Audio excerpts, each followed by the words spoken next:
Bem, para a gente entender então e tentar observar o efeito real e prático da quantidade de dados ou de instâncias de treinamento que a gente tem, voltemos aqui para o nosso Gini, certo?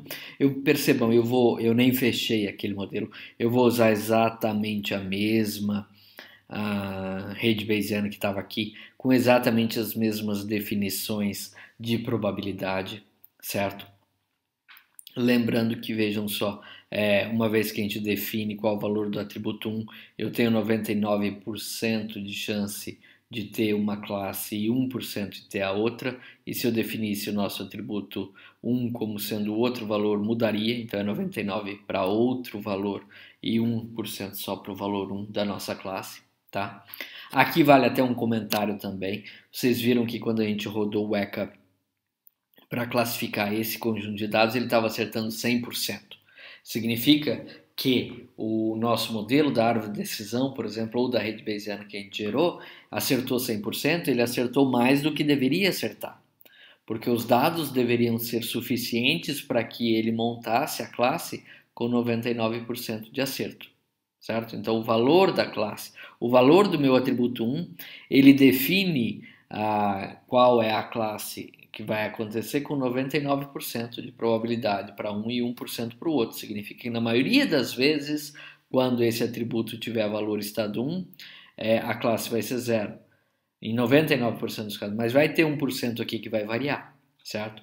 E o contrário também é verdade. Em 99% das vezes que a minha variável 1 tiver estado 0, a classe vai ser estado 1. Mas isso vai ser em 99% das vezes, não vai ser em 100% das vezes. Então, quando o meu modelo de árvore de decisão, vocês viram, diz que se o meu estado do atributo 1 é zero, então a classe é 1 e ele acerta sempre isso, percebam que ele exagerou nisso. Então vai ter alguns casos que na prática, apesar de ter rodado para aqueles 10 exemplos ele ter acertado, na prática vai ter mais ou menos aí 1% de casos em que ele vai errar, essa árvore vai errar, certo? E não errou só porque o nosso conjunto de dados lá é muito pequenininho. Por isso que aconteceu aqui. Tá bom?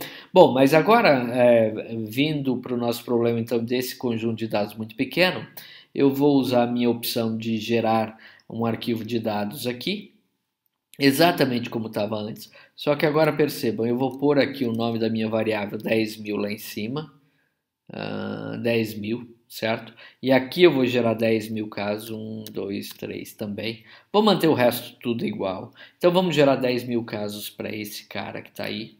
Ok. Ele está dizendo que já tem, eu já tinha um arquivo desse, eu estou substituindo então.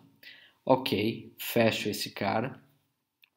E agora se eu abrir o ECA, certo? Eu quero abrir o ECA agora e trabalhar com esse arquivo novo, então vou vir aqui no pré-processamento, abrir arquivo, vou procurar, eu tenho ele aqui agora com 10.000 e eu preciso pegar todos para poder funcionar. Perfeito. Ele também diz que não dá, mas eu dou um ok, uso o filtro e pronto. Então agora eu tenho 10.000 instâncias para essa rede Bayesiana. Percebam que eu continuo tendo 50% para cada um, mas agora eu não tenho mais 6 e 4 igual eu tinha lá. Pode ver que eu tenho 4.900 para um e 5.000 para outro, que está bem mais parecido, porque então com um número maior de instâncias o arredondamento, o erro de arredondamento vai diminuindo, né? Pode ver que elas estão bem mais parecidas do que estavam antes. E eu vou então tentar rodar. Eu vou salvar aqui para se eu precisar depois ter isso já com o meu cabeçalho, certo? Com 10.000, save, ok. Vou vir aqui para o meu classificador. Vou começar de novo, igual a gente tinha trabalhado anteriormente, não é? Com as árvores. Então eu vou pegar aqui a árvore e vou escolher o meu ID3. Tendo o meu ID3, eu rodo. Opa, tá errado. Tem que escolher aqui a classe. Aí eu rodo. E agora eu tenho 98%. Eu vou tirar esse exemplo aqui só para ele parar de mostrar, para eu poder subir e mostrar a árvore para vocês, tá? Não precisa mostrar qual acertou e qual errou, mas se eu fizer aqui 98,9% de acerto. Percebam, pessoal, que esta árvore ela está acertando praticamente 99%, que é o que, na verdade, o meu conjunto de dados realmente permite que eu acerte, né? Esse conjunto de dados, ele tem um atributo aqui que define aquela variável, a classe, em 99% das vezes. Então, o meu classificador deveria acertar 99% das vezes se ele tivesse capturando exatamente a distribuição dos dados que eu tenho. E ele está muito próximo disso. Percebam que ele está acertando 98,9%, tá? Percebam que essa árvore de D3 está um pouco maior do que estava antes, né? Então ela gerou algo um pouquinho mais complicado, mas está acertando exatamente aquilo que era para acertar. E se eu escolher o meu J48 agora, o meu J48 ele acerta exatamente 98,9, que é o que deveria acertar, com a árvore sendo a árvore usando apenas, percebam, a árvore que usa apenas a variável atributo 1. Então, que é o correto, né? É o que a gente esperaria. Então, com 10.000 instâncias, ele conseguiu capturar. Bom, mas a árvore de decisão, mesmo considerando que podia ser uma coincidência, com 10 instâncias já estava acertando também. Se eu escolher agora a parte dos atributos bayesianos, então eu vou começar pelo naive Bayes, e fizer a classificação, percebam, o naive Bayes também acertou exatamente o ponto que a gente tinha. Então, com 10.000 repetições, ou 10.000 instâncias, como esse meu conjunto de dados é um conjunto de dados simples, as relações são muito simples, na verdade só há relacionamento entre esses dois atributos, a variável classe e a variável atributo 1, então é fácil para o modelo, com 10.000 instâncias, conseguir capturar isso e acertar exatamente ou muito próximo daquilo que deveria ter acertado, certo? Então a rede bayesiana, mesmo a rede naive Bayes, forçando essas outras relações aqui, como agora não temos só 10 instâncias, nós temos 10.000 instâncias, as coincidências que forçariam essas setas terem um padrão mais forte, elas não aconteceram. É aquela história de você pegar a moeda e jogar 10 vezes para cima, pode ser que algo que era para ser 50-50 acabe acontecendo 4 vezes para um lado, 6 para o outro, ou 3 vezes para um lado e 7 para o outro, né? 7 caras e 3 coroas e coisas assim. Agora, se eu jogar 10.000 vezes a moeda para cima, isso vai se aproximar muito de 5.000 vezes um cara e 5.000 vezes coroa, vai ficar bem mais próximo isso aí, certo? Então, é isso que está acontecendo aqui. O ECA conseguiu chegar muito próximo dos 99%, porque com 10.000 casos de um problema simples igual esse, certo? Onde só duas variáveis estão conectadas, ele consegue achar. Então o naive Bayes foi muito bem. E se eu escolher o meu BaseNet aqui e fizer aquilo que a gente já comentou, tirar daqui que não é para ele começar como se fosse o naive Bayes, porque eu quero a rede bayesiana mesmo, tá? Eu vou até aumentar aqui o número de pais para deixar uma rede um pouquinho mais possível, uma rede até mais bonita. E se eu rodar esse cara agora, ele acertou 98,9%, quer dizer, praticamente 99% que deveria ser.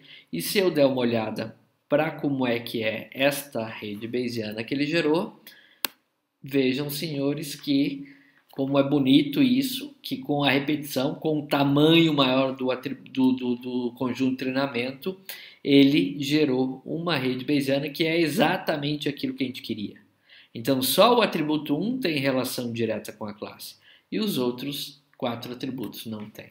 Ou seja, isso aqui reflete exatamente o que é que nós temos no nosso conjunto de dados. Por isso, na última unidade, a gente disse da beleza de você usar um modelo bayesiano como esse, uma rede bayesiana, que ele serve muito mais do que só como classificador.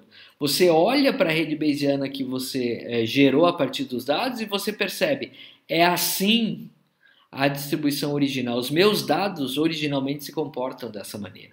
E se você tem um conjunto suficientemente grande de dados, você tem uma tendência de conseguir gerar uma rede bayesiana que realmente explica para você exatamente como é que são as relações entre as variáveis do seu problema. Vejam que coisa bonita essa. Você tinha uma rede que era assim, ou seja, só essas duas ligadas e essas aqui desconectadas, percebam que está cinza isso, certo?